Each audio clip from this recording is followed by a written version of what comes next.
For those of you watching this live, it is 10 a.m. in the East, 9 a.m. in Costa Rica, 7 a.m. in Las Vegas, Nevada. Welcome to the Tailgate Party, brought to you by Sportsbook Review and me, Joe Duffy, CEO of OffshoreInsiders.com. We're going to have all kinds of great information for bettors and gamblers and fantasy football players alike. And in fact, I'm going to have at least two free picks on this report. One of them actually crosses over into the NBA. The NBA and the NFL are the ones that are most analogous because they play fairly balanced schedules, unlike in college sports where it can be a little bit less balanced. But anyway, let's just get straight to some of the stuff. Texans and the Rams. The Rams are the best team against the spread in terms of margin of cover. And again, some of you may know that as sweat barometer, some called ATS margin. It is how a team does relative to the spread, much like points per game, except it's relative to the point spread. They're 5-3 against the spread, but by league high, covering by an average of 11.8 points per game. As you know, the Texans, of course, are without their franchise quarterback, Deshaun Watson. Well, Tom Savage really was atrocious last week. He kind of put up some numbers at the end against a prevent defense, but to his defense, they even had a chance to pull out the victory. But still, a big drop-off at quarterback for the Texans, to say the least. And they're already without their defensive player, J.J. Watt. Texans, a top over team in the NFL, going over by 11 points per game, 11.6 points per game, going over at a 5-3 rate. But again, that was with a much better quarterback than they're going to be having today. Rams are the second biggest over team, going over 6-2 at plus 7.7. However, not surprisingly, the NFL regression to the mean sport. And by the way, I'll try to, any comments or questions. Thank you, Roderick. Please send them my way. I'll do my best. But keep in mind, we're going to cover just about every game. So I know a lot of you will say, well, what do you think of this game, that game? Be patient. We're probably going to cover that game. But when two teams combine for a season-to-date average going over by at least 18 points per game, the two teams combined, it actually goes under 98-75 if the total is greater than 40. So again, regression to the mean. And keep in mind, we do have a premium play at this at OffshoreInsiders.com, having one of the greatest sports seasons ever, 119-79 in football. NBA, we're 12-6 the last 18. Visit us at OffshoreInsiders.com. Joe Duffy's picks. Saints and the Bills. Buffalo 14-0 against the spread at home off of games as favorites in which they allowed their opponent to exceed their season-to-date points on offense in their previous game by double digits. Also, an angle that says to go with a team that's large road favorites despite splits, and I'll explain to you what I mean by that in a moment. 122-79, go with such teams. So go with what the odds makers are taking you. Our free pick is going to be on the New Orleans Saints. Now, again, some of you might be saying, what the hell, I haven't watched a lot of your videos. I'm not a premium client of yours, which, thank you for keeping the books in business for us if you're not a premium client of my picks at OffshoreInsiders.com. But the splits would imply that Buffalo should be the favorite. Now, what I mean by split, some of you may be asking, the home record of the home team, which in this case is Buffalo, the road record of the road team, in this case, New Orleans. Buffalo's actually undefeated straight up at home. And in fact, the home team is 7-1 straight up in their games. So you may be saying, look, how could you not go with a team that's getting 3 at home and has not lost at home and has been much better at home than they are on the road? But in both the NBA, and we've made so much money, made more money in the NBA only because it applies more often. But when this applies in the NFL, that's one of the biggest mistakes that even good handicappers make. I've talked about some of the biggest square statements that's made on a consistent basis. But even some relative sharps, they actually believe that, you look at the home-road splits, and when you find a team like Buffalo that's much better at home than on the road, you want to bet them at home and maybe against them on the road. False. Hashtag fake news. It is not true. Go what the odds makers are telling you. And it's an anti-splits angle. Now, it will be 35 degrees in Buffalo. I actually saw a couple weather forecasts. Another one said about 40. So, 5-degree difference. So it's not going to be exceptionally cold in Buffalo. I know, parts of the country, I hear in, my native Marlton, New Jersey, it's going to be even colder. But further to the north, No, it's not going to be super duper duper cold. But your free pick here is to go with the New Orleans Saints. And again, if you do like this information, please give us likes. It's going to help us with the exposure. That includes whether you're watching the rebroadcast on YouTube, and I'm now able to upload it to Periscope. But the only people who are watching it live right now is on Facebook at Sportsbook Reviews Facebook page. Wherever you're watching this, give us likes or hearts or whatever. It helps us with exposure, and you're saying you want more information like this. Because I'll be honest with you, of all the various videos I do, whether it's for SBR on my own YouTube page, details at offshoreinsiders.com. This is the one that's probably the most time intensive as far as work and scheduling stuff around. So please give us a vote of confidence if you like this information, literally like this video. Chargers and Jacksonville. The Jaguars, the best against the spread margin in the NFL at plus 11.5. They are 5-3. Chargers are the top under team in terms of margin, going under by an average of 8.1 points per game. They've gone under 5-3. Marquez Lee is questionable for the Jaguars, the wide receiver. Dallas and Atlanta. Well, we'll see how Dallas's offensive line does today. They are without running back Ezekiel Elliott. To say the least, that is a big loss. One of the top running backs in the league. I think you know why. Dallas 13-0 against the spread as underdogs off of a game in which they had more third down conversions than punts.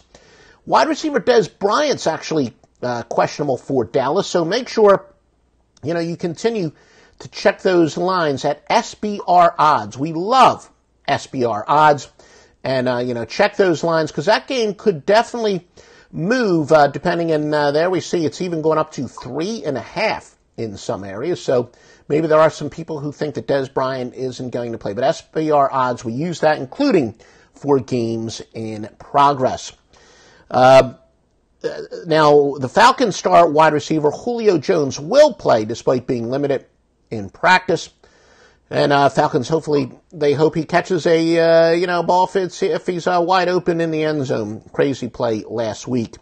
An angle that says go with the better yards per points team under specific situations is 109 and 78. Now, I'm going to flat out tell you, it's been in a little bit of a slump lately.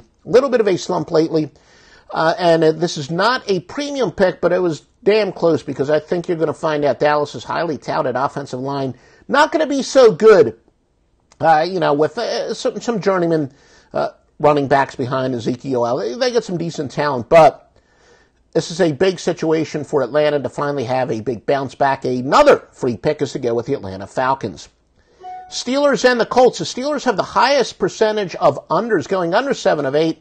Though they've gone under by an average of 6.1 points per game, which is actually fourth in the league.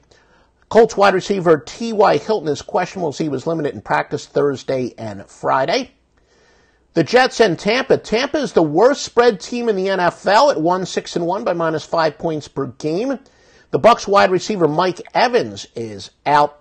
Of course, as you know, Jameis Winston is out for Tampa as well. Now the Jets will be without running back Matt Forte. I think I actually have notes on this elsewhere. Every now and then when I'm organizing my notes, I don't actually do it in book order, so to speak. I just do it in the order that it comes in. Thought I had a couple more notes on that game, but make sure you stay tuned and watch this entire report. Vikings and the Redskins, road favorites off of a bye, are 58-26.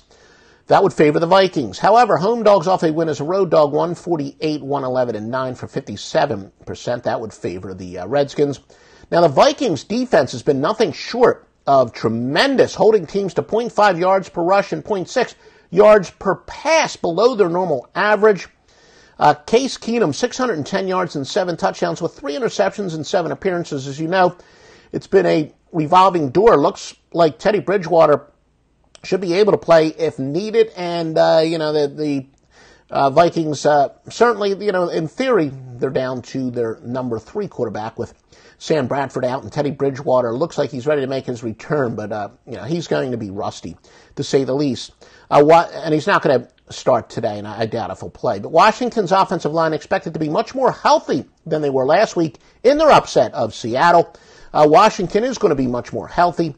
Jordan Reed and Jamison Crowder both questionable. Now, Reed had 27 catches in 6 games. Crowder, 28 in 7 games. By the way, Joe Duffy's picks, as we said, beyond, since the preseason, one of the great years in the history of sports. Premium play on this at offshoreinsiders.com. Packers and the Bears. Look, say it all the time. Of course, offensive line is enormously important. Of course, defense is enormously important. If you have any doubt in your mind the importance of a quarterback, just look at the Green Bay Packers. Just look at the Houston Texans. Of course, it's not just, how good the starting quarterback is they lost, but his replacement. The Packers have had 3 straight losses by 9 points. There's a reason. Aaron Rodgers was hurt 3 games ago. Going against favorites that have been prohibitive underdogs almost all season are 135 and 89. That says go with Green Bay. So, yeah, I'm able to measure, essentially a team that almost all season has been a prohibitive underdog, the Chicago Bears. When they are posted as a favorite, they're actually a good go against. And, of course, there are extenuating circumstances, but there are going to be extenuating circumstances in situations like this. Going against road teams off of 3 straight losses of at least 9 points is actually 67 and 46. Moderately surprised because, as I've said many times, the NFL is a big regression to the mean sport. So, that's a little bit surprising there. But in this case, it does say fade Green Bay. Packers only 27 points their last 3 games. Bears just 16.7 points per game. The teams that normally allow 19.9 and 4.9 yards per play. The teams normally allowing 5.4. They got 1 touchdown, the Bears do, in their last 26 offensive possessions. And they're a favorite here, folks.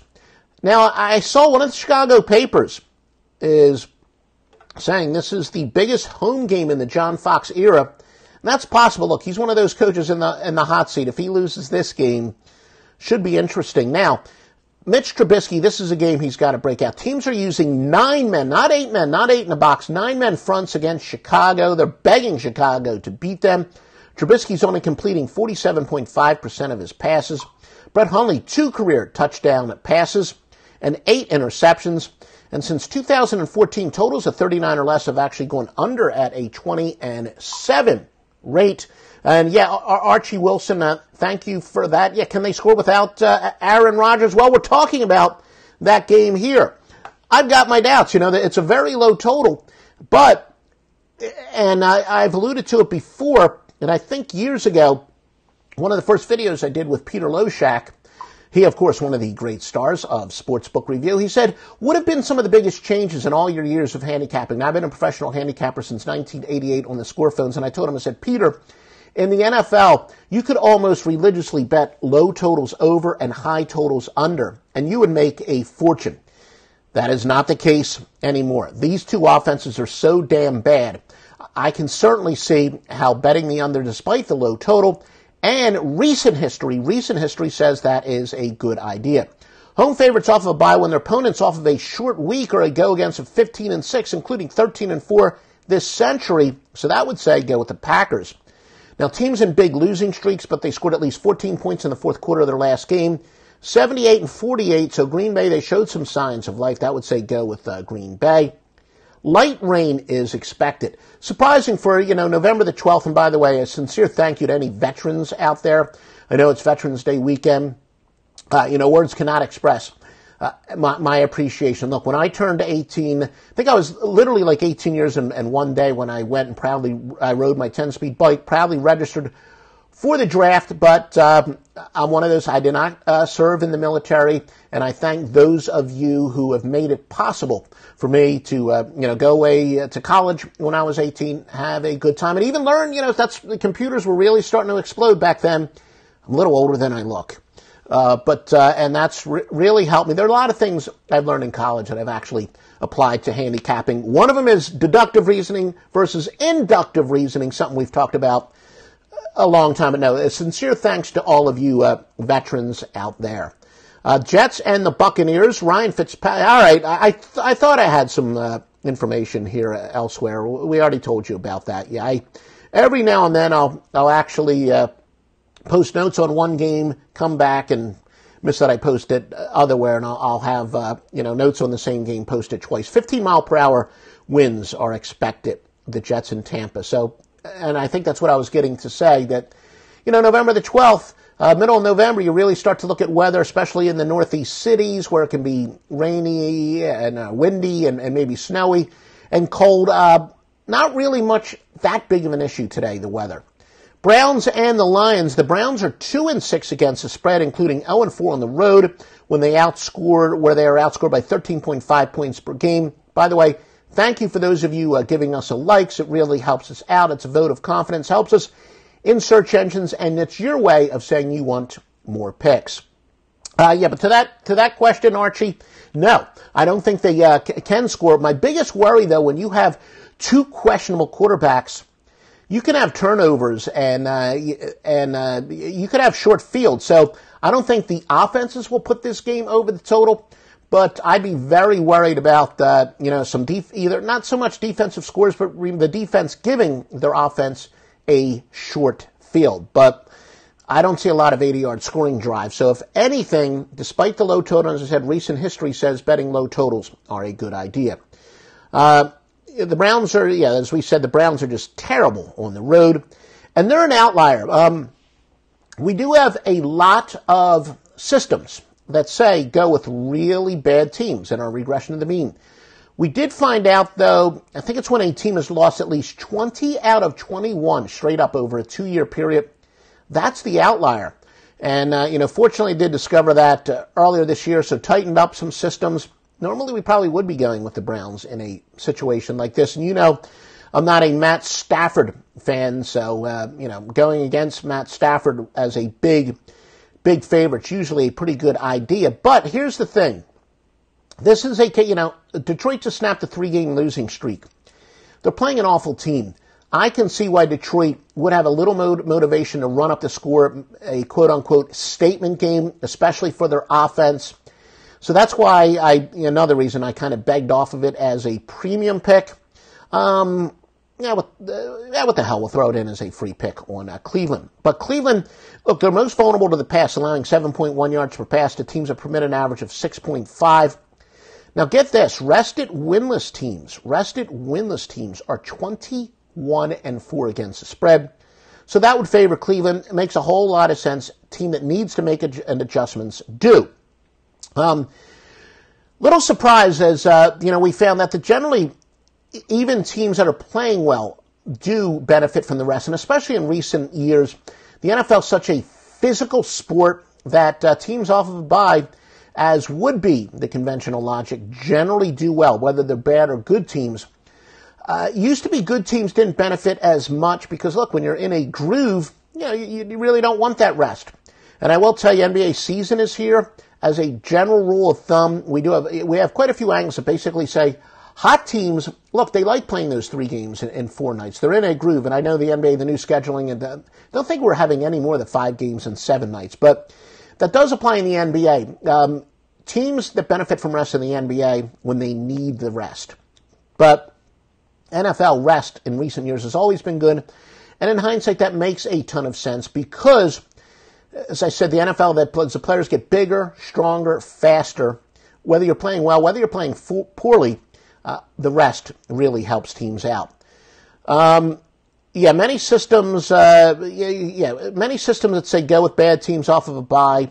Well, that's exactly what we said, and there we go. 21 out of 22. When a team has lost at least 21 out of 22 over multiple seasons, they are the outlier. That's when you don't actually want to go with the bad team. Sunday night football, the Patriots and the Broncos. Denver's the second worst against the spread margin in the league at -7. Got a premium pick on this at offshoreinsiders.com. I'm going to have your top consensus plays in a moment. For a lot of people, it might mean contrarian, but as I said, Joe Duffy's picks 119-79, 4-2 in football. That record is in football. 119-79 since the preseason, 4-2 yesterday. NBA were 12-6 the last 18. And just before I came on, now I got 2 college basketball winners, got a ton of NFL, including Moneyline Game of the Year, an underdog that wins outright, an NBA Game of the Week. Just saw before we went on the air, one of my databases was updated, probably going to add an NBA, maybe even a Wise Guy play. But your top consensus plays, not surprisingly, they do like the favorites going either with very good teams going against bad teams. That's how the public works. New England, Detroit, and the Rams. Again, please, if you do like this, show us, whether you're watching it live on Facebook, the rebroadcast on Sportsbook Review's Facebook page. Now able to upload it to my YouTube page, and probably going to send it to Periscope, couple other places as Nito, Megiddo software. But if you like us, that tells us you want more of this. Visit me at offshoreinsiders.com. Subscribe to Sportsbook Review's Facebook page if you're not already. Chances are you are, but make sure you do subscribe to it. We will talk to you next Sunday, 10 a.m. Eastern Time. And by the way, I will talk with Sportsbook Review about maybe doing this during the bowls. If you give us plenty of likes, quite frankly, I want to get a lot more views and a lot more likes to make it truly worth the time in investment. But I'll be happy to talk to Sportsbook Review about doing this during the bowl season if you guys give us a bunch of likes and you guys demand it. But visit me at offshoreinsiders.com. Talk to you next week, 10 a.m. Eastern Time on Sportsbook Review's Facebook page.